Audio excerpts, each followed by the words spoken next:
Muy buenas noches tengan todos ustedes, queridos amigos. Pues esta es su casa, el Palacio de Cultura Citibanamex, Palacio de Iturbide. Está muy contento de presentar a dos amigos y dos muy buenos investigadores e historiadores, a Pedro Ángeles y a Fernando Ciaramitaro, que han participado en la curaduría. Pedro Ángeles y como autor de uno de los capítulos del catálogo, y Fernando también como coautor de otro de los capítulos del catálogo. La exposición Biombos y Castas, pintura profana de la Nueva España, se inscribe en nuestro propósito de fomentar investigaciones académicas para estudiar, difundir y divulgar la pintura novohispana con exposiciones y publicaciones que en el transcurso de las 3 últimas décadas hemos realizado con la participación de destacados especialistas en la materia, tanto de México como del extranjero, y presentado en colaboración con las más prestigiadas instituciones museísticas internacionales para su mejor conocimiento y valoración. Entre los años 2020 y 2021, durante la pandemia, se llevó a cabo en colaboración con la Casa de México en España, en la ciudad de Madrid, la exposición que hoy nos convoca a esta charla y que es básicamente sobre biombos y castas y todo este tema que se desarrolla alrededor de este género. Después también esta exposición estuvo presente en el Festival Internacional Cervantino en el Museo Conde Rull de Guanajuato.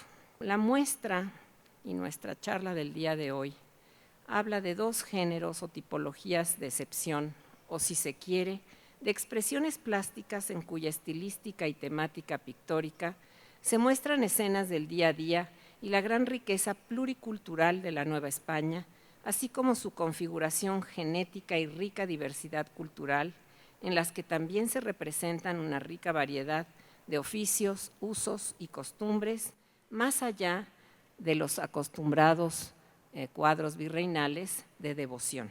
La muestra exhibe una vertiente de la plástica novohispana con ejemplos de la vida cotidiana y el paisaje de esta nueva tierra a través del binomio conformado por biombos y por castas. Estos dos géneros de pintura que tratan desde los relatos históricos y mitológicos hasta los paisajes, ya sean naturalistas o urbanos, con vistas de la metrópoli de México y de su arquitectura, así como el ámbito de su cultura material y económica, con representaciones de su indumentaria, las fiestas civiles, los recreos y oficios, entre otros motivos, que no solo configuraron la gran riqueza cultural del virreinato, sino que también de la nación por venir. Biombos y Castas ha sido curada por el doctor Pedro Ángeles Jiménez, investigador del Instituto de Investigaciones Estéticas de la UNAM, y se conforma por 9 biombos y 46 pinturas de castas provenientes de instituciones privadas, públicas y coleccionistas particulares. En la Casa de México hicieron un bello catálogo con textos tanto del doctor Ángeles como de Andrés Calderón y Fernando Ciaramitaro, y que pronto haremos nuestra propia edición con estos textos. Con obras de la autoría de extraordinarios pintores como Juan Rodríguez Juárez, José de Alcíbar, Andrés de Islas y Miguel Cabrera, entre otros, así como de artistas desconocidos que aún no han sido identificados y que tienen una excelente factura con pinceles bien acabados. De estos últimos destaca una serie de castas realizada en la década de 1790 y que se presenta en su totalidad compuesta por 16 cuadros. El público podrá hoy escuchar en diversos aspectos históricos y culturales, mediante la descripción que el doctor Pedro Ángeles nos haga de algunas de las escenas y de sus conjuntos, aquellos procesos culturales que se explican en torno a la monarquía española y que dieron origen a esta sociedad de tantas culturas y una rica sociedad novohispana. Esta siempre estuvo ligada íntimamente a la corona, a la que se suma la cultura de la Ilustración que permeó en los pueblos originarios y a su vez fue enriquecida por estos en su diversidad cultural. También Fernando presentará un análisis del texto del catálogo hecho en colaboración con el doctor Calderón, que presenta cuadros de castas, cultura material, indumentaria, consumo y modernidad en la Nueva España del siglo XVIII, en donde a través de los cuadros de castas nos acercamos a la vida diaria de la sociedad novohispana. Hablarán pues nuestros amigos de biombos y castas y de la riqueza que contienen como vehículo para conocer mejor su economía, sus costumbres, los oficios y otros muchos temas. Obras que se hicieron, como ha apuntado el doctor Ángeles con mucho acierto y entre comillas, para conocernos y no para dividirnos, cierro comillas, dentro del espíritu científico ilustrado del siglo XVIII, el siglo de las luces, el siglo de la clasificación, que ese es otro de los motivos por el cual estas series de castas tienen también su origen. Muchas gracias y los dejo en las mejores manos. Voy a presentar al doctor Pedro Ángeles Jiménez. Él es doctor en Historia del Arte por la Universidad Nacional Autónoma de México. Ha sido profesor de asignatura en la licenciatura en Historia y actualmente lo es en la maestría de Historia del Arte. Es autor de diversos libros y artículos especializados en pintura de la Nueva España y documentación del patrimonio cultural. Desde noviembre de 1986 hasta la fecha, ha laborado en el Instituto de Investigaciones Estéticas de la UNAM, primero en el Archivo Fotográfico Manuel Toussaint, donde fue coordinador entre 2005 y 2011, y actualmente coordina la Unidad de Información para las Artes del mismo instituto, así como la mesa de trabajo del Comité Internacional de Documentación del Consejo Internacional de Museos, ICOM México. Los dejo entonces en manos del doctor Pedro Ángeles. Muchísimas gracias por la presentación y muy buenas noches para todos, querido Fernando, querida Candy. Pues estamos pendientes de una exposición que habla sobre pintura novohispana y entonces esta es una oportunidad para ver y pensar la pintura de aquellos años y del mismo modo también lo veo yo como una ventana de oportunidad que nos ayuda a reflexionar si una pintura dislocada en el tiempo, estas obras que presenciamos en la exposición tienen de entre 200 a 300 años de manufactura, y si esa dislocación en el tiempo nos da la oportunidad y la posibilidad de comunicarnos algo, de servirnos para trabar un diálogo fructífero con el presente, más allá de un grupo siempre pequeño de entusiastas especialistas que nos dedicamos a esto. La exposición también para mí ha sido un gusto haber participado en ella porque le tengo un especial cariño debido a que ha tenido ya una larga trayectoria. Ha estado, como ya Candy lo había mencionado, primero en una sede en España. En ese momento empezaba la pandemia y todo se cerró. De hecho, ya no pudimos viajar muchas personas que colaboramos para ella, para poderla ver o disfrutar en la Casa de España en México. Pero Fomento Cultural Citibanamex se empeñó en hacerlo y tuvo un gran éxito dentro de todo ese entorno tan difícil, por lo cual este esfuerzo quedó bastante bien representado. Aquí tenemos algunas fotos de cómo se vio en aquel maravilloso espacio. Ya para ustedes estas son algunas imágenes reconocibles dentro de la exposición que estamos nosotros viendo. Ahí está la serie de castas que Candy decía, que es muy importante porque se presenta toda completa y tiene particularidades dentro de su representación muy interesantes. Están desde luego estas hermosísimas pinturas de castas atribuidas a Juan Rodríguez Juárez de la colección Pérez Simón, que son espectaculares y ya tendremos ocasión de verlas un poco más a detalle en alguna diapositiva al frente. Posteriormente también estuvo en la Casa Rull, una nueva oportunidad de verla ya en México después de pandemia, en un momento en el que apenas estábamos abriéndonos a la posibilidad de volver a salir de casa y volver a viajar. El marco del Festival Cervantino también le dio una particular significación y ahora desde el mes de agosto la podemos ver en el inmejorable marco de esta sede de Citibanamex, que tantas exposiciones sobre pintura novohispana ha hecho. Esta sería una más. Y esta también es una más en la que tenemos la oportunidad de mirar. Siempre que pensamos pintura novohispana podemos remontarnos a los espacios conventuales, a mirar de qué modo en ella se representan todo tipo de escenas, una representación de San Francisco y de su vida. Aquí vemos las escenas del juicio final de Actopan, siempre tan inquietantes e interesantes, pero relacionadas junto a la visión del Apocalipsis, a los pecados capitales y a cómo la teatralidad de una capilla abierta podía entregarnos una visión a través de las imágenes trasladada para la fe y la enseñanza de los temas sagrados del mundo novohispano. Y aquí tenemos otro extraordinario ejemplo en Actopan, que se llena o bien de las figuraciones místicas de los genovitas agustinos, en la representación que ustedes pueden ver a mano derecha, o bien en la escalera en donde los santos agustinos forman parte de este espectacular conjunto conventual. Y así como lo hay en los claustros del siglo XVI, muchos otros, más representaciones con afanes ornamentales, en donde la pintura tiene propósitos ligados no solo al arte figurativo, sino también a la descripción simbólica con cenefas o con frisos y algunos otros elementos ornamentales.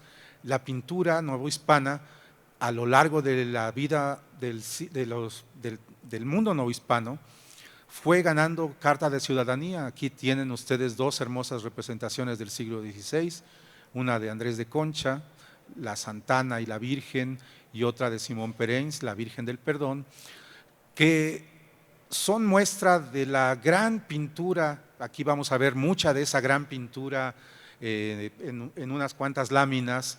Aquí está la presencia de Luis Juárez y su hermosísima pintura de la Anunciación de la Virgen, o Los Santos Justo y Pastor de José Juárez. Cuando hablamos de pintura novohispana nos imaginamos siempre esto, es la liga más lógica, y hay que pensar además que mucha de esta pintura no fue realizada para ser colgada en un museo, desde luego. Eran obras de altar, eran obras realizadas para contextos ligados a un mecenazgo derivado o de los ejes catedralicios o de las grandes órdenes conventuales, de modo que mirar a Cristóbal de Villalpando en Zacatecas, ahora colgado en el Museo Regional de Zacatecas, es una cosa, pero imaginarlo en el altar que alguna vez ostentó este tipo de obras era lo más lógico y natural en aquel momento. Y para nosotros, creo yo, este tipo de pintura es el arquetipo de lo que soñamos o de lo que pensamos es el arte de la pintura para la Nueva España. En la Catedral de México ustedes pueden apreciar uno de los espacios más extraordinarios pictóricamente hablando, el de la sacristía. Si no han ido, por favor, en algún momento háganlo. Y de esa serie de 6 pinturas en donde Cristóbal de Villalpando trabajó con Juan Correa, aquí tienen ustedes de Juan Correa la Asunción Coronación de la Virgen. La pintura servía a la fe y tenía el propósito de ilustrar sus misterios, de ilustrar los actos de devoción y de obra pía y de piadosa relación hacia el mundo de la fe, y así actuaba la pintura novohispana. Es por ello que todavía nos pesa mucho el pensar arte novohispano, conventos, iglesias, retablos, pintura, y dentro de la pintura todo lo ligado, todo lo relacionado a estas secuencias ligadas a los retablos dentro de las iglesias o bien a los espacios conventuales como sus claustros, las sacristías o las dependencias extra que forman los conjuntos religiosos de la Nueva España. El retrato va siendo otra cosa, el retrato va siendo un contexto en donde pasamos del ámbito de lo sagrado al terrenal de las representaciones de gente que como nosotros, tiene una existencia visible o sensible para la sociedad. Aquí tenemos el hermoso retrato de Miguel Cabrera hecho a Sor Juana Inés de la Cruz, el cual sin embargo no tuvo una repercusión de lógica naturalista, debido a que cuando esta obra fue pintada, 1756, Sor Juana ya tenía muchos años de haber fallecido, y es muy probable que la representación de Cabrera haya sido mediada por pinturas hechas a la monja Jerónima, de Juan de Miranda y de algunos otros artistas, y que a la hora en la que le tocó en comisión a Cabrera pedirla, el arte figurativo sí tiene relación con el ámbito más práctico de la vida cotidiana a través de los objetos, y no necesariamente a través del efecto naturalista de posar o de tener la imagen del natural de esta persona. El otro es un retrato de José de Ibarra. En algún momento se pensó que era su autorretrato, ya después se ha llegado a la idea de que este es un retrato hecho por Miguel Rudecindo Contreras, un artista contemporáneo a Ibarra, que le fotografía a él. Y como pueden ver, pues el gran pintor novohispano está un poco más cerca de este efecto de encontrar, de que los pinceles de los pintores novohispanos encuentren efectos naturalistas y de realidad y de veracidad mucho más próximos a lo que es el mundo sensible, y no solo el efecto sobrenatural ligado a la representación de lo que no es terreno, porque después de todo, pensar cómo es o representar a Dios Padre, ¿quién lo ha visto? O la Sagrada Familia, cómo era José, cómo era María, cómo era el niño Jesús, o el Espíritu Santo es una paloma, o el burro de la huida a Egipto tenía un nombre. El tránsito entre la representación de lo sagrado a la representación de lo natural tiene un efecto muy profundo en el arte de la Nueva España, y no hay que olvidar que los mismos artistas que pintaban estas escenas, en este caso esta hermosa desposorio de la Virgen hecho por Nicolás Rodríguez Juárez, otra vez las pinturas de Cristóbal de Villalpando con esa anunciación llena de coros de ángeles, que son figuraciones del cielo muy probablemente ligadas a los efectos místicos de Santa María de Ágreda. Todo este ejercicio de representación de lo sobrenatural requería, sí, de grabados llegados de otras latitudes, sí, de el conocimiento de cómo poder trasladar y cómo poder decir que frente a la Virgen había una mesa, pero también había que tener un ejercicio para poder traducir la sabiduría escritural en la Biblia, en los sermones, en los escritos de aquel tiempo, y poder traducirlo a una comunidad de la sociedad novohispana que en su mayor parte, hoy hablamos de que el 90% de nuestra población o un poco más sabe leer y escribir, pero en el mundo novohispano la proporción era completamente inversa. Apenas un 5 o 10% de la población tenía las posibilidades de leer y de escribir. Entonces el arte, y el arte figurativo en particular, se generaba como una ventana a lo sagrado, como una ventana que volvía sensible aquello que no era posible más que imaginar a partir de la pintura. Hoy tenemos la televisión y cientos de cosas que nos inundan de imágenes. En aquel momento las imágenes eran escasas, y cuando más las podíamos encontrar en los libros, en los grabados con los que eran ilustradas, pero sobre todo en lugares públicos como los conventos, las iglesias, era en donde nos encontrábamos con mayor frecuencia estas representaciones. Y aquí esta pintura de Juan Correa me gusta mucho porque tiene este doble efecto. También nos vuelve a presentar a la Sagrada Familia comiendo, pero ¿cómo era la cocina en donde se manufacturaban los alimentos de la Sagrada Familia, o qué le servían?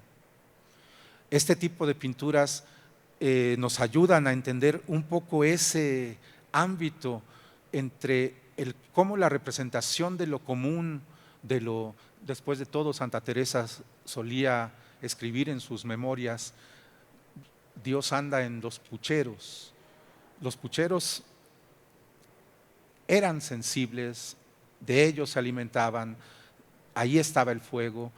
¿Cómo representar eso también en el ámbito del arte, en la pintura? Y esos mismos señores y esos mismos pinceles y esas mismas técnicas, linos con soportes enormes que pueden ser como este o menores como el anterior, con los mismos pinceles, con los mismos materiales, se dedicaron también a pintar otro tipo de cosas, pero en mucho menor grado, con mucha menor frecuencia. Y entre la pintura que no tiene relación estricta con el ámbito de lo divino, encontramos mayormente la pintura que se efectuó en un biombo, en un mueble muy particular que tiene un origen oriental, los biombos, y también en algunas otras pinturas. La pintura tiene una teoría, la teoría de los géneros, y los géneros siempre ponen arriba de todos, el máximo de ellos es el género de la pintura de historia. Para el caso de la Nueva España, el género predilecto era el de la historia, y cuanto más el de la historia sagrada.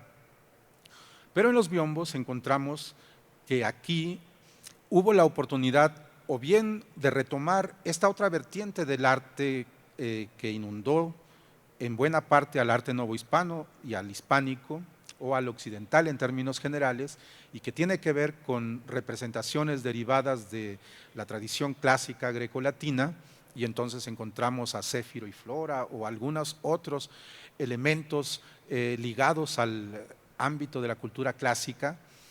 Pero también en biombos tenemos algo que en un primer momento parecería simplemente una escena extraída de un jardín solariego cercano a la Ciudad de México, en donde la gente se reúne a escuchar música, a jugar, a bailar, a tener un sarao y una representación vivaz de ese tipo de temas. Pero se ha venido descubriendo que muchas de estas representaciones también están relacionadas con grabados y están relacionadas con algunas otras representaciones que median, y entonces que median la reproducción y la representación de estas obras. Y bueno, también me detengo aquí para decirles, los biombos, ya lo dije, provienen de Japón, de China. En aquellos lugares podría haber biombos, la misma idea, es decir, hojas ligadas con bisagras. Las bisagras pueden ser mecánicas, pero también podrían ser ajustadas con cuerdas o con algún otro tipo de materiales. Estaban hechas en bastidores de madera muchas veces, pero los lienzos podían ser papel, por ejemplo, ¿no? Papeles finos de China o japoneses, y en ellos representarse caligrafías o paisajes o elementos derivados de las formas de representación del mundo oriental. La forma pasa a México, los materiales no. Aquí la seda, por ejemplo, ya no se utilizó para la representación de los biombos. Todos se alistaron hacia el efecto de representación de casi toda la pintura novohispana, que es la utilización de linos de Flandes. Prácticamente todas las pinturas que conocemos del arte novohispano usan linos importados desde Amberes, por ejemplo. Y entonces son materiales sumamente caros, sumamente escasos. En algunas ocasiones pasó lo mismo aquí que en España, que manteles de lino o de alguna fibra natural fina fueron aprovechados para que los pintores efectuaran sus obras. No son muchos los ejemplos de eso, pero hasta el Greco le pasó eso cuando le escaseaban los materiales.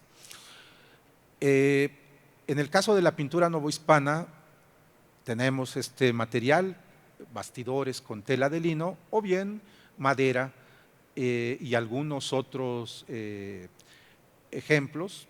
En el caso de la madera, esta era la apropiada para resistir el paso del tiempo, pero al mismo tiempo también la implementación o la aplicación de esta otra técnica maravillosa que es la de los enconchados, de los cuales ustedes tienen aquí un biombo que es un ejemplo extraordinario y del que vamos a hablar un poquito más adelante.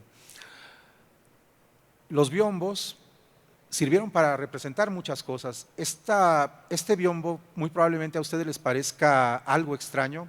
Voy a regresarme al anterior, porque si son cuidadosos en la observación verán que además de la escena de jardín que hay ahí, en la parte baja, en la franja roja, ustedes se van a encontrar pagodas, elefantes y chinerías, por decirlo así, que sí perviven en el lenguaje de los biombos y se trasladan desde el oriente a la Nueva España y forman parte del bagaje típico que nos vamos a encontrar en los biombos. Aquí, por ejemplo, esas nubes que atraviesan los cielos de este biombo también forman parte de este lenguaje de chinería, lo mismo que la aplicación del dorado, este tipo de gusto en ejercicio de lo que podía tener el biombo en el eje de realización de Oriente. Pero aquí les decía que podría parecerles algo incomprensible qué es lo que hay. Lo que sucedió fue que es un biombo que muy probablemente tenía más hojas y más temas. Y entonces aquí podemos ver que en la primera parte está la representación de algo parecido a lo que podría haber sido un paseo en zona lacustre, como el que podría haber estado en el Canal de la Viga, por ejemplo. Después viene otro que representa la Alameda y después las dos últimas hojas representan o hacen una representación del Palacio Real con el reloj, con el gran reloj que también en aquellos años no había muchos mecánicos, había de sol, pero si se fijan, los biombos nos están sirviendo para poder representar cosas que no son habituales. Otro tema fundamental, desde luego, es el biombo de la conquista, del que no puse aquí una imagen, pero las escenas de historia como las derivadas de la conquista de México, o este otro que tiene, para mí es un biombo muy espectacular porque es una referenciación fácil hacia lo que implicaba vivir en la Nueva España y ser un ciudadano de aquellos años. Ya les digo, el biombo es un mueble de origen oriental que se ha mexicanizado debido a que fue hecho por personas que nacen y viven aquí, en este caso los hermanos González, artistas de fines del siglo XVII, contemporáneos de Juan Correa, de los Arellano, de Villalpando. En esta obra lo que se representa es una serie de historias que acontecieron en el siglo XVI y que tienen que ver con los grandes acontecimientos vividos por una personalidad hermano de Felipe II, Alejandro Farnesio, o familiar de él, ahorita no recuerdo el parentesco efectivo, pero eran tan próximos que Felipe le cedió el comando de las tropas españolas a Alejandro, y Alejandro trabajó en varias empresas militares a lo largo de 3 décadas. La primera de ellas, en el ángulo inferior, en el ángulo izquierdo, representa ni más ni menos que la batalla de Lepanto, que fue el primer gran triunfo de Alejandro Farnesio. Y aquí se representan algunas otras, como el sitio que hizo a Amberes y algunas otras batallas. Todas ellas tienen una historia particular porque un biombo hecho en la Nueva España, en un mueble que proviene de Oriente, representando la historia de Occidente la historia de un gran militar y noble europeo, hermano o familiar de Felipe II, pero al mismo tiempo perteneciente a la casa italiana que dio papas, ¿no?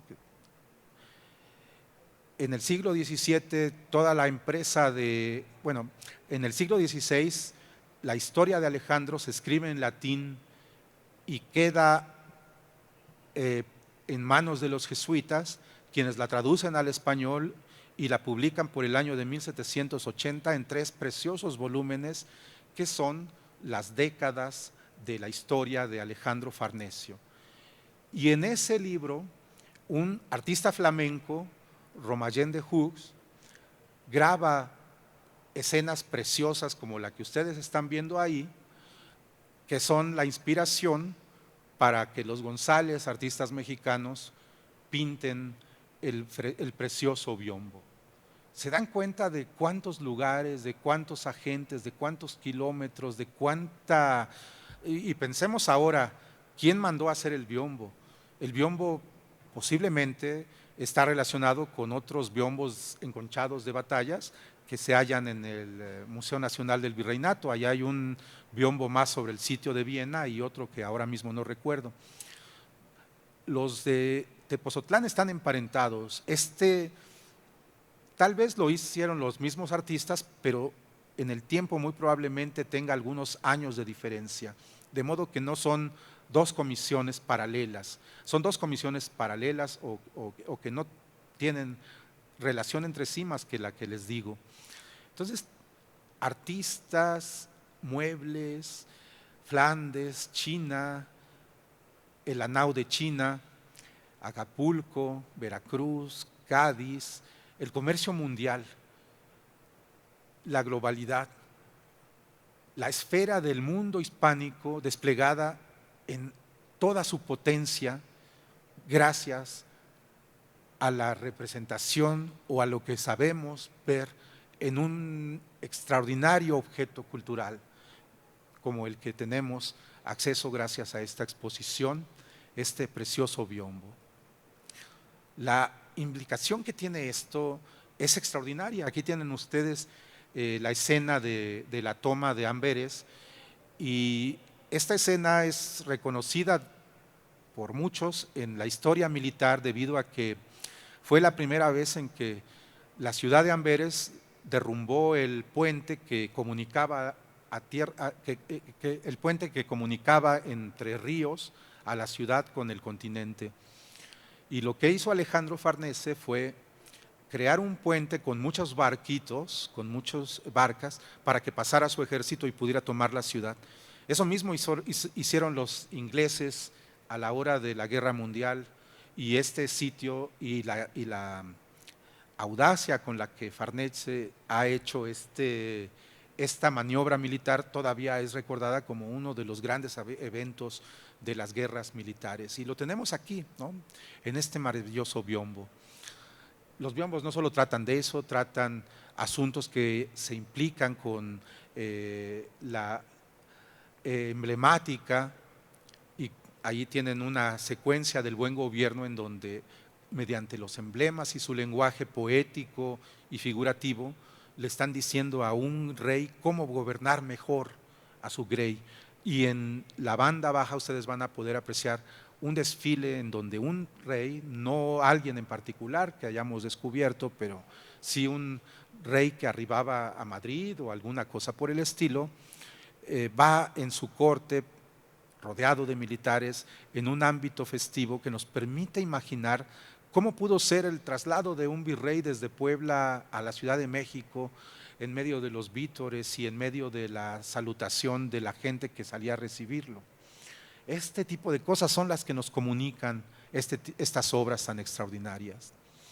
Pasando a las castas, aquí les presento una que no vino, pero que resulta muy interesante porque tal vez sea de las primeras representaciones de castas hechas por algún artista novohispano hacia el año de 1711, y se trata de una serie de castas. Quiero que la vean porque no es todavía tradicional en el sentido que nosotros nos figuramos a las castas. Las castas nosotros siempre las imaginamos como una pareja y al vástago que resulta de la unión de esa pareja. En este caso, el mulato es una obra perdida, pero la mulata que pintó Manuel de Arellano quedó, y quiero que la vean ustedes en toda su magnífica presencia. Esa frase la voy a conservar para más adelante. De la misma serie de Arellano, aquí sí les presento a la pareja que haría el efecto general de las castas. Ahí está el bravo chichimeca del Parral, y también estaría su mujer y su hijo. Y aquí yo quiero que noten algo que me parece muy interesante.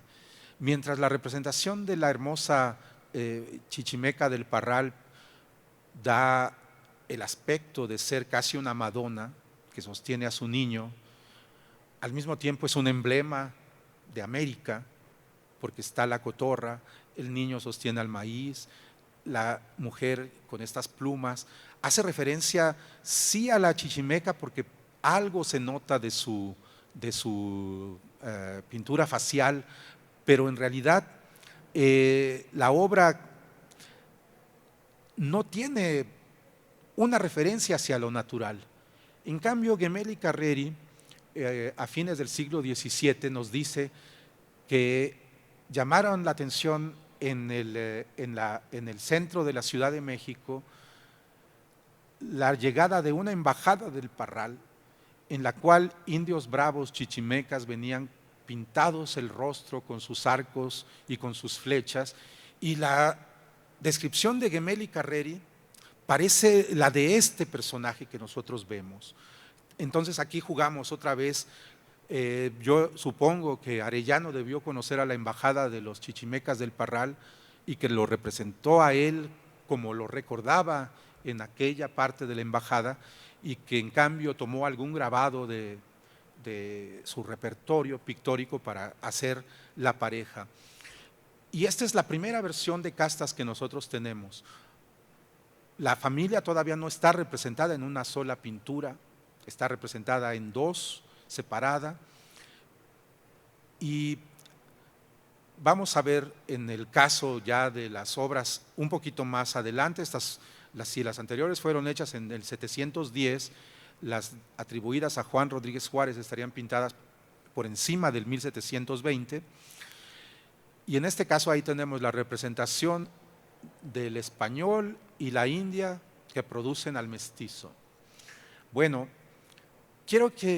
voy a pasar 3 de estas imágenes muy rápido y quiero que me ayuden a pensar si la mulata o el español o la castiza son menos hermosas, son menos representadas, tienen acendrado algún defecto que haga que como casta haya una diferencia. La diferencia sí está en el nombre, ahí dice muy claramente cuál es la mezcla y el resultado, pero en términos de representación plástica, ninguna de ellas demerita a nadie. Y también, aquí vale la pena hacer esta otra acotación, hablar de castas, así se les conoce a estas obras, y esa palabra nos remite a un sistema jerárquico establecido de modo muy riguroso, y si pensamos en la India, en donde nacer en una casta era morir en esa misma casta sin posibilidades de ninguna movilidad social, en el caso de la Nueva España esto no ocurría. Incluso hay una casta que dice torna atrás, porque era como estar adelante y por medio de la mezcla de la sangre regresar a un momento diferente. Pero todo este vocabulario derivado de las castas, que tiene un folclore muy particular, que fue acuñándose a lo largo del siglo XVIII, desde estas castas de principios del siglo XVIII, posteriormente Miguel Cabrera, y también quiero que vean esto mismo que les digo, ¿no? En algún día un querido maestro nuestro, Carlos Bosch Gimpera, decía, bueno, pues si las indígenas eran así de guapas, nomás venimos a echarlas a perder. La casta no tiene la intención de demeritar. Visualmente, no. Los nombres están relacionados y referidos al ordenamiento de un mundo que desde la perspectiva de la Ilustración lo que necesitaba era organizar el cúmulo enormemente diverso y heterogéneo de la Nueva España, y que debió de ser caótico venir al centro hoy en día. Quien que pase por Correo Mayor puede no sentirse abrumado por todo lo que sucede ahí. La Ciudad de México siempre ha sido así, y darle orden y concierto fue una de las prerrogativas que muchos virreyes intentaron atender, lo mismo que muchos regentes o jefes de gobierno ahora, y pues la ciudad siempre es un personaje que va mucho más allá. Y poder definir quién vive ahí, qué hace, cómo lo hace, cómo es, cómo vive, cómo se representa, era algo muy importante.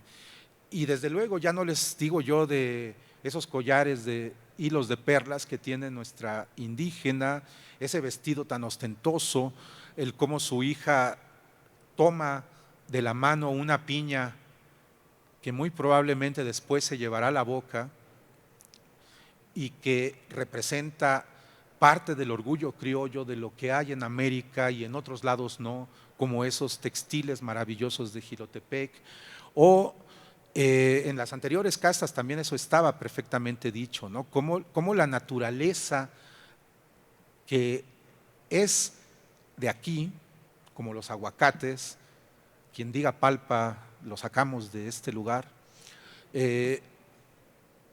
los mameyes, las calabazas, el maíz y todo lo que es natural de la Nueva España, del Nuevo Mundo, es un efecto de orgullo, es un efecto de generación de gusto, y es, tomémoslo así, porque tanto las castas como los biombos, si decíamos que la pintura sagrada estaba planificada especialmente para el ámbito religioso, en los espacios y en los lugares religiosos, tanto las pinturas de castas como los biombos estaban destinados al ámbito civil, y muy probablemente en ambos casos al comercio ultramarino. Muchos de los biombos, por ejemplo, piensen ustedes en el precioso biombo de Juan Correa que está en el Museo Franz Mayer, de las artes liberales. Ese biombo en los años 70 todavía estaba en Europa, en España, y fue adquirido por Franz Mayer para traerlo a México. Las castas de Cabrera, la mitad de ellas están ahora en comodato en un museo mexicano, y la otra mitad está en el Museo de América. En el Museo de América tienen una gran colección de castas, y muchas de estas obras estaban pensadas también para formar parte de este tráfico comercial que enlazaba mundos, que enlazaba personas, que enlazaba ideas.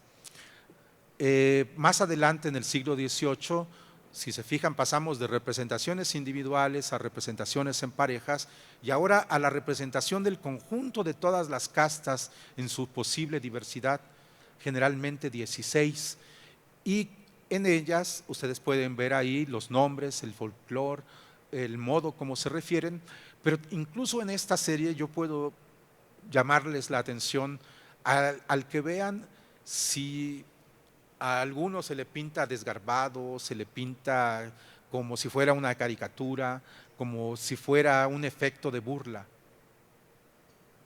No, yo creo que todos están representados dignamente y que todos forman parte de este imaginario con el cual tenía que comunicarse quiénes eran los componentes sociales que vivían en la Nueva España, cómo vestían, a qué se dedicaban, de qué modo coparticipaban.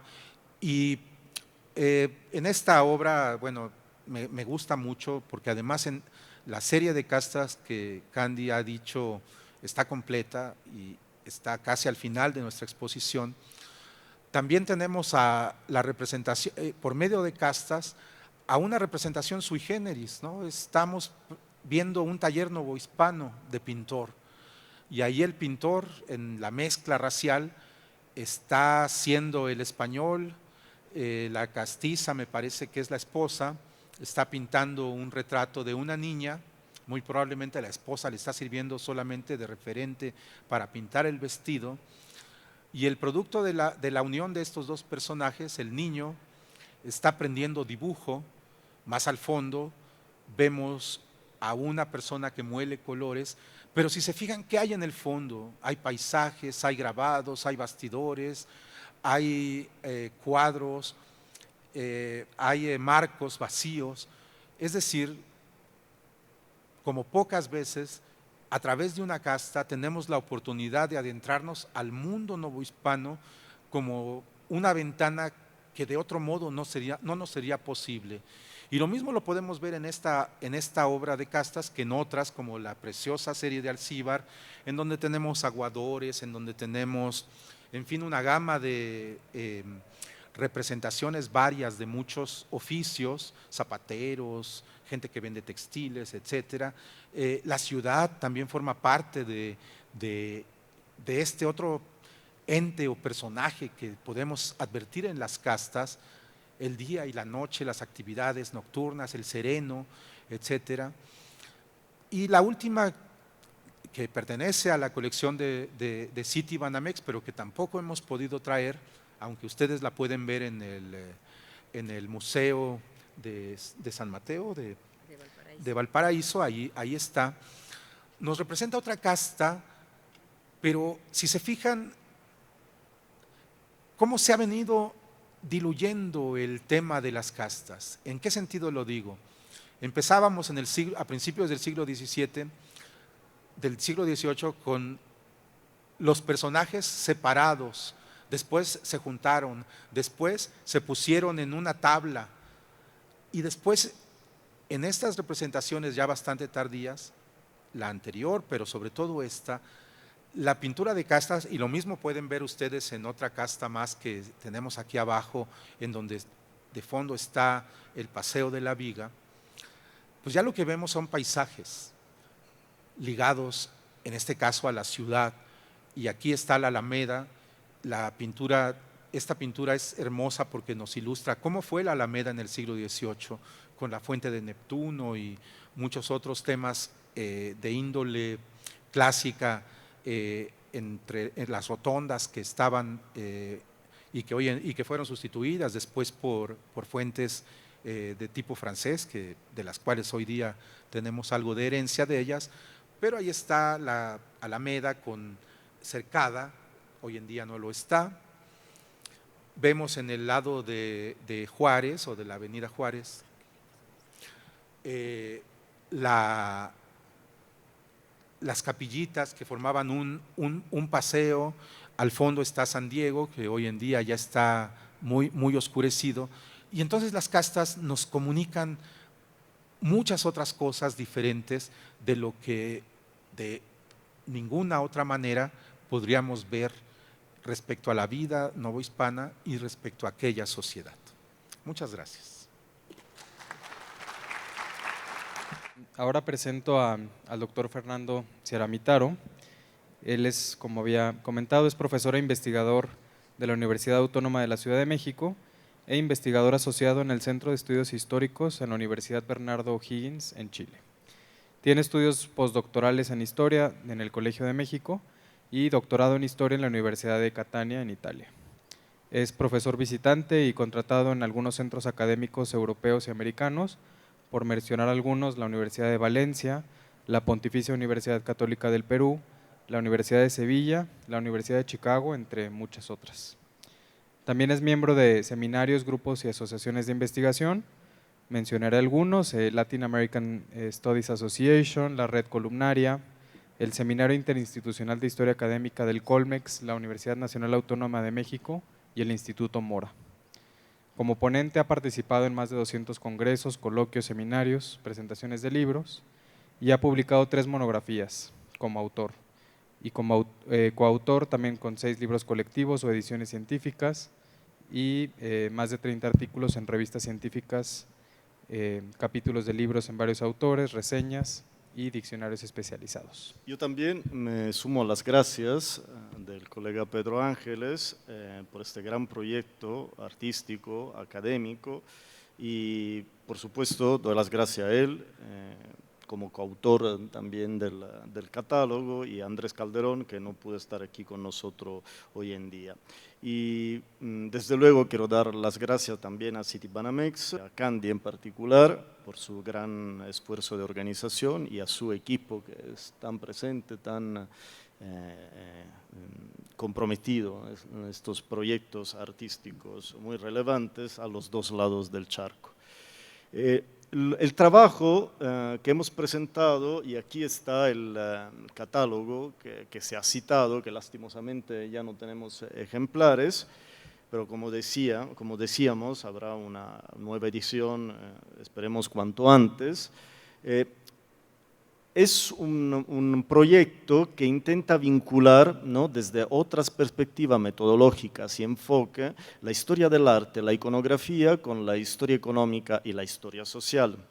En este estudio, Andrés Calderón y yo hemos analizado cómo los objetos artísticos, los cuadros, pero también otras realidades, ¿no?, las esculturas, los mismos objetos utilizados críticamente, constituyen una fuente muy útil para entender no solo la historia del arte, que es obvio, aquí estamos en un templo mexicano de la historia del arte, sino también la cultura material, el consumo. Por ejemplo, estos objetos muestran hábitos de consumo, unos vinos, por ejemplo, otras bebidas, las joyas, etc. Aquí ven la inmensa fábrica de tabaco de Sevilla, que hoy en día es la sede principal, la rectoría de la Universidad de Sevilla, donde yo he estudiado, entonces por eso también es un ejemplo, creo, válido. Confirma, ¿no?, por ejemplo, el hábito, que no es solo hispánico, no solo español, sino también novohispano-americano, del usar el tabaco, ¿no? Ya lo dijo Pedro Ángeles, ¿no? El tabaco es un objeto lo vimos en algunos cuadros, en algunas diapositivas, un objeto muy común, ¿no?, relevantísimo en la historia económica de la Nueva España. Entonces, repito, objeto fundamental en la economía del vasto imperio español. Otras imágenes nos hablan de niveles de vida, por ejemplo, de la pobreza o de la riqueza, ¿no?, de la sociedad que se representa en términos iconográficos. Historiadores de la vida material, como por ejemplo el británico Peter Burke, no dudan en afirmar que las imágenes, son sus palabras, cito, son particularmente valiosas para la reconstrucción de la cultura cotidiana de la gente sencilla. Aquí termina la cita, porque permiten situar a los artefactos antiguos en un contexto original. El propio Burke considera que es posible superar el debate entre positivismo y estructuralismo de cara a la imagen. Así dice, insiste el historiador, en vez de calificar, son sus palabras, las imágenes como de fiables o no fiables, los seguidores de la tercera vía se interesan por los grados o modo de fiabilidad. Rechazan la simple oposición entre la concepción de la imagen como espejo y su interpretación como un mero sistema de signos o convenciones. Aquí termina la cita. Así, las pinturas no son una fotografía, cuidado, pero tampoco son un mero invento del artista. Al contrario, representan esquemas, realidades que son al mismo tiempo sociocultural y económicas. Y en particular cuando se habla de la representación artística del antiguo régimen, cosa muy distinta ya es el arte contemporáneo. Finalmente, las imágenes muestran ciertos aspectos del pasado a lo que otro tipo de fuentes no llegan, por ejemplo, una sentencia del Santo Oficio, de un juez inquisitorial, o una compraventa registrada por un notario. Además, su testimonio resulta especialmente valioso cuando los textos son escasos o frágiles. Entonces, el trabajo que intentamos hacer es esta fusión, ¿no?, tal vez vanguardista, ¿no?, entre la historia del arte y su representación iconográfica y otras ramas del oficio del historiador. En nuestra investigación, muy útil en términos metodológicos, y aquí están algunos de mis estudiantes y saben, ¿no?, que muchas veces repito estos conceptos, ¿no?, las trayectorias, los enfoques que hay que desarrollar sobre todo por un primer proyecto de investigación, como es una tesina de licenciatura, han sido así las 4 prevenciones sugeridas por Buch, que ven aquí en esta diapositiva, que hemos seguido en el análisis de las imágenes. 1, las imágenes dan acceso no ya directamente al mundo social, sino más bien a las visiones de este mundo, propias, específicas de una época. 2, el testimonio de las imágenes debe ser situado en un contexto, o sea, debe ser contextualizado. 3, el testimonio de una serie de imágenes es mucho más fiable, ¿no?, como una muestra más representativa que analizar una simple imagen. Entonces, si el abanico de las fuentes es mucho más amplio, ¿no?, más se puede generalizar y explicar de manera más profunda acerca del análisis. Finalmente, 4, en el caso de las imágenes, pero también eso vale para las fuentes escritas, el historiador se ve obligado a leer entre líneas. Tendría que subrayar no solo los detalles significativos, sino también los silencios, las ausencias. Así, por ejemplo, los bienes orientales en Nueva España circularon desde un principio, ¿no?, desde la primera fase de la colonización en el siglo XVI, y se caracterizaron por ser muy económicos. Eso es muy relevante en términos de la historia socioeconómica. No es casual que el virrey que ven aquí en la diapositiva, Martín Enríquez de Almanza, que fue virrey entre los años 60 y 80 del siglo XVII, dijo, son sus palabras, solo traen unas malas sedas, falsos brocados, abanicos y porcelana, escritorios y cajas pintadas. Aquí termina la cita del virrey. Otro ejemplo que presento, pero esta vez en el Virreinato Meridional, en el Perú, García Hurtado de Mendoza, que fue el cuarto marqués de Cañeje, virrey en los años 80 y 90 del siglo XVI, escribiendo a su rey, a Felipe II, dice, son sus palabras, un hombre puede vestir a su mujer con sedas chinas por 200 reales, aproximadamente 25 pesos, mientras que no podría proporcionarle vestido con seda española por 200 pesos. O sea, con un octavo, eso es muy importante en términos económicos, con una octava parte del gasto en las Indias, ¿no?, en este caso el ejemplo es del Virreinato del Perú, pero se puede también presentar para el Virreinato del Norte, el Nuevo Hispano, se conseguía buena seda oriental. Entonces aquí, en términos de consumo, de poder de gasto, ¿no?, de las comunidades virreinales, tanto de Nueva España como de Perú, este dato es muy relevante. En España era mucho más complejo acceder a estos productos de alta calidad y exótico además. ¿Por qué eran tan baratos estos bienes asiáticos? Nos ayuda a contestar esa pregunta Antonio de Morga, que fue un abogado y oficial de alta graduación en Filipinas. Dijo, son sus palabras, en China sobra la gente y los jornales y ganancias son cortos. ¿Qué quiere decir? Es una regla básica, ¿no?, de la economía. Si los sueldos de los trabajadores son muy, muy bajos, el poder adquisitivo de los productos realizados es mucho más alto. De aquí la diferencia sustancial entre la economía novohispana o peruana, hasta el Río de la Plata, con la continental, ¿no?, con la europea. Aquí pueden apreciar esta majestuosa vista del Parián de México, ¿no?, el mercado de bienes asiáticos hacia 1700. Sería la plaza mayor, ¿no?, de la Ciudad de México, hoy lo conocemos como Zócalo, por Cristóbal de Villalpanto. Al sureste pueden apreciar el Parián, que desafortunadamente desapareció este mercado en los años 40 del siglo XIX, así por este proyecto de modernización de la ciudad, que empieza por supuesto desde su centro geográfico, político y religioso, ¿no?, el actual Zócalo, y entonces ya no existe. Los intentos de los Borbones por contener el tráfico de sedas chinas en la primera mitad del siglo XVIII solo terminaron impulsando la importación de algodones de la India, o sea, un clásico caso de ubicación, ¿no? se mueve el mercado en relación a las coyunturas políticas.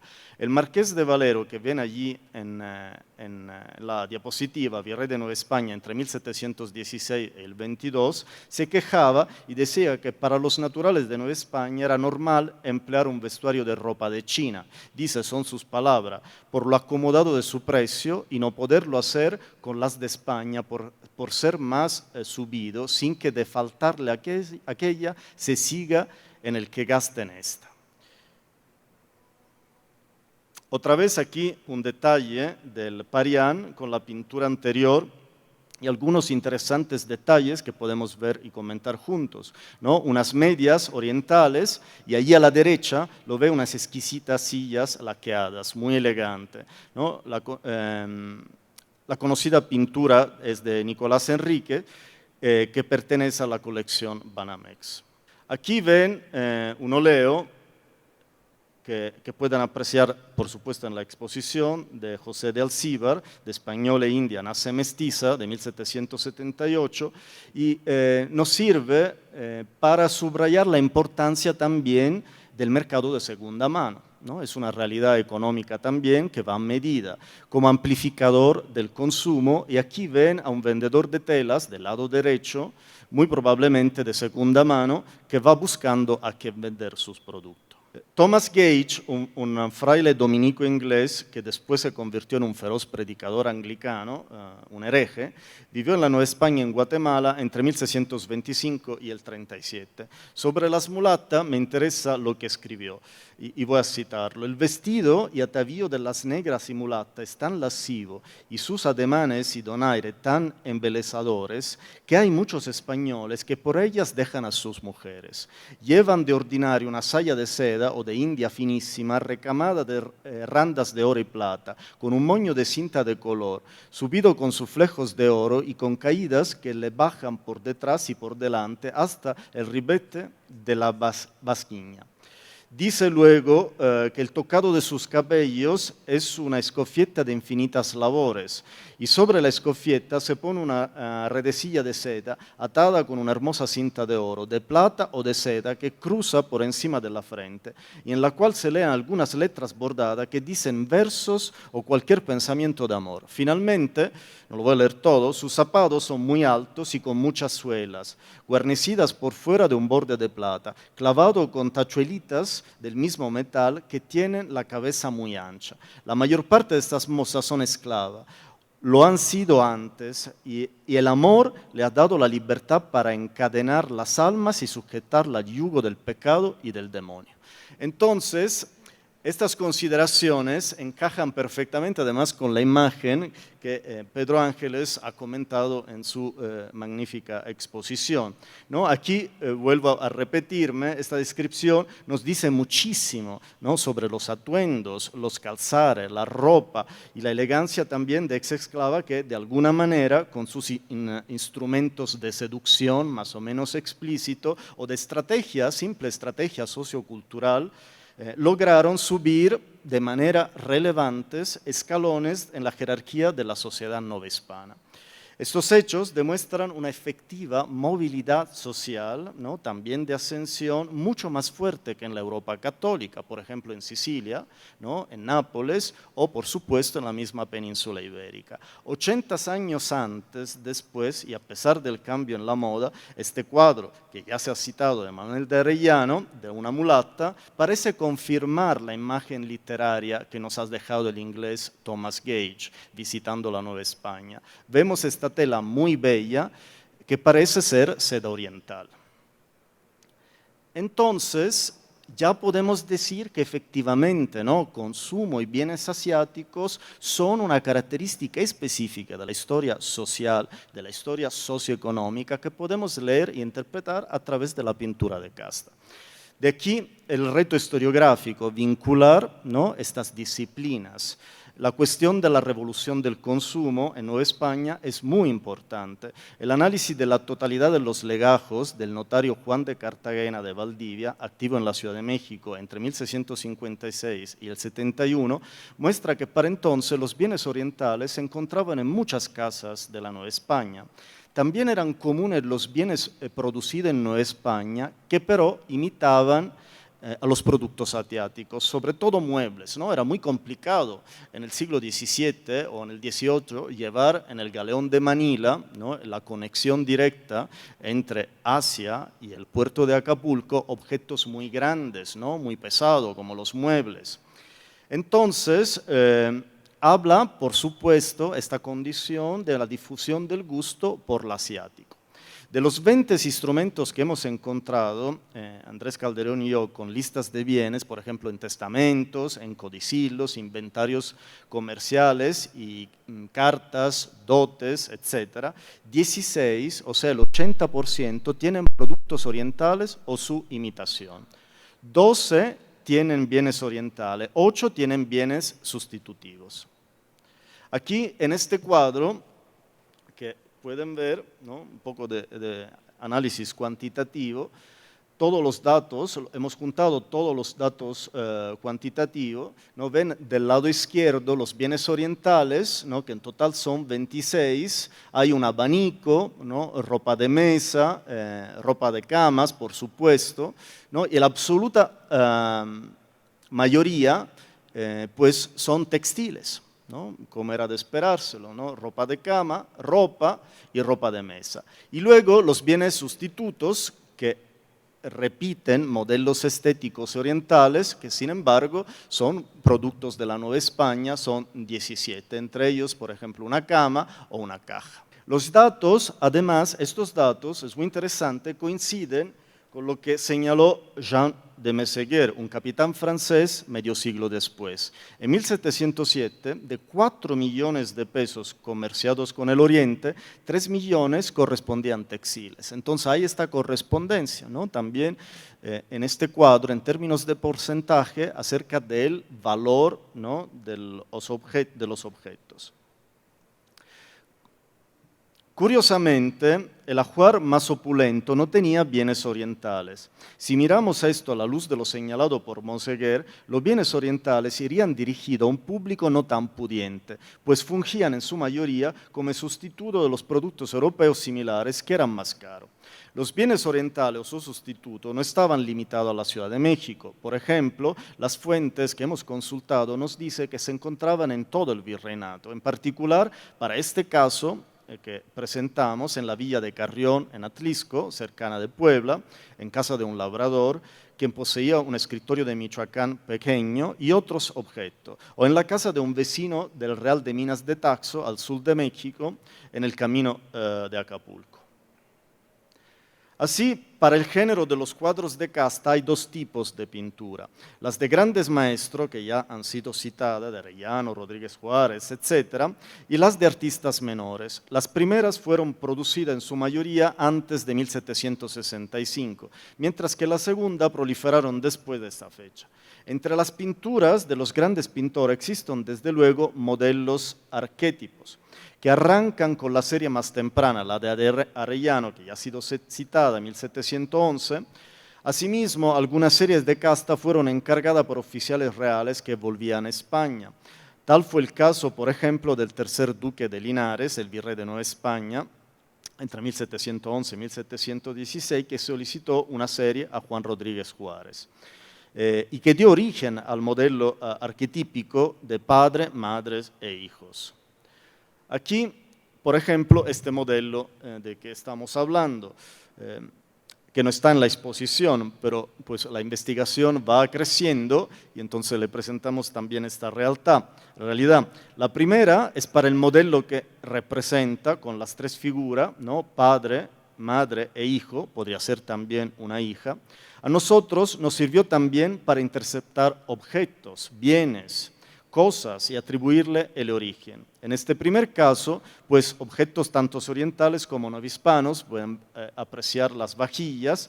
En el segundo caso, aquí donde ya no hay esta disposición clásica de las tres figuras representadas en única tela, ¿no?, en esta diapositiva, ¿no?, porque se ven en 4 personajes, pero también podemos observar y estudiar cosas, como por ejemplo las cartas que están en la mesa, las tazas, etc. Así está un poco la aventura de nuestra investigación, que ha sido una investigación exploratoria, ¿no? En las clásicas los cuatro enfoques de cualquier investigación, ¿no? Exploratorio, descriptivo, correlacional o explicativo. En este caso fue una verdadera aventura, ¿no? Una investigación de tipo exploratoria porque no se había estudiado hasta la fecha la cultura material representada en estos cuadros. Ha sido así un verdadero reto enfocándonos en los productos orientales y en los novohispanos. Siguiendo entonces esta tercera vía de Burke, lo que se propone es que las series de casta no son un retrato fiel de la realidad, pero tampoco una mera invención. En primer lugar, si tomamos en cuenta que el género como tal se originó a partir de un encargo de un oficial real que deseaba mostrar la complejidad de la sociedad que había conocido en las Américas, a la corte de Madrid, no podemos pensar que se tratase de un mero invento. Los objetos seleccionados, por ejemplo, por Rodríguez Juárez, debieron existir en su entorno y además los colocaría en situaciones que, si bien no eran verídicas, sí eran verosímiles. Aquí ven a Juan Rodríguez Juárez, de Castizo Española, Produce Española, podemos comentar, apreciar y hacer hipótesis de consumo. Por ejemplo, en este caso, vemos un jaspe de algodón y una elegante falda de seda de origen oriental. Aquí, a pesar del recurso a los arquetipos pictóricos, las series de castas mantuvieron un diálogo con la sociedad en que se produjeron. Por ejemplo, esta serie sudamericana, que tampoco está en la exposición, muestra vestimentas, incluso entre el sector español de la población, propias del Perú, que la hace fácilmente distinguible de sus homólogas novohispanas. El género fue recogiendo claramente el cambio de la indumentaria según pasaban las décadas y los siglos, ¿no? La moda. Así, las series son fácilmente fechables por el cambio que esta moda conllevaba. Aquí el moño, por ejemplo, que pueden ver de esta elegante señora, no tiene ninguna relación con lo que se usaba en el norte de América, en particular en el Virreinato de la Nueva España y en la Ciudad de México.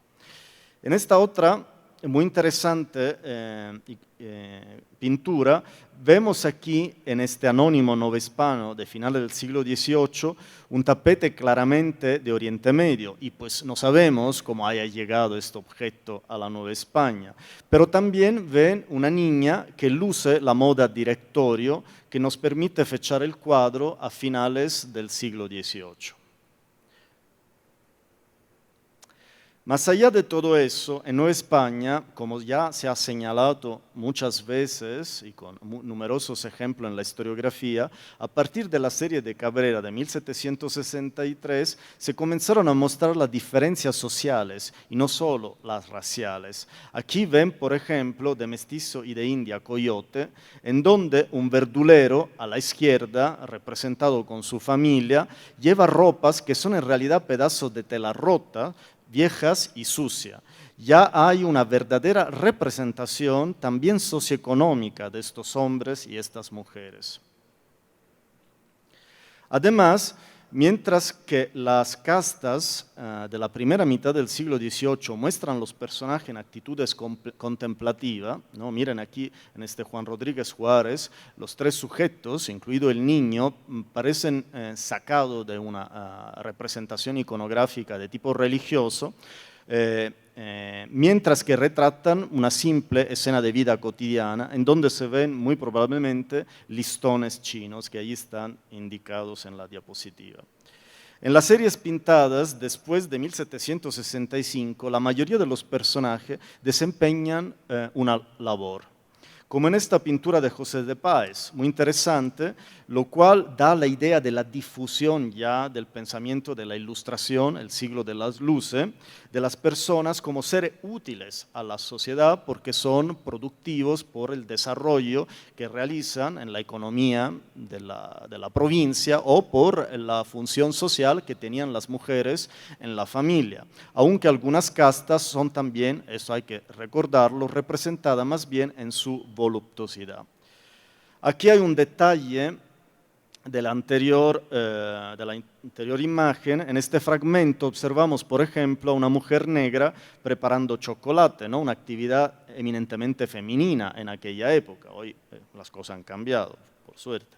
En una jarra de cobre, con la mancerina con bizcocho y la taza lista para recibir la bebida.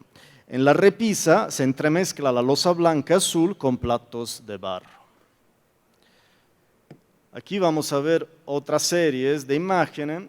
Presentamos diversos cuadros de casta ordenados de manera cronológica. En ellos se han señalado los elementos asiáticos o de influencia oriental que aparecen en ellos. Su ubicuidad da una idea de la incorporación de estos objetos en la vida cotidiana de los novohispanos. Entonces, por ejemplo, aquí podemos ver, entre otros objetos, un pulicat, o sea, un paliacate o pañoleta, ¿no? Prenda a veces triangular a modo de medio pañuelo que trae la mujer, pero se pone en la cabeza o en el cuello y sirve no solo como adorno, sino también como abrigo, que toma su nombre, por supuesto, por una ciudad del sureste de la India, Pulicat, que no se encuentra en el diccionario de la RAE, la Academia Española, pero sí es de uso común, o era de uso común en México, ¿no? Hasta el siglo XIX, y se encuentra en el diccionario de mexicanismo del Colegio de México.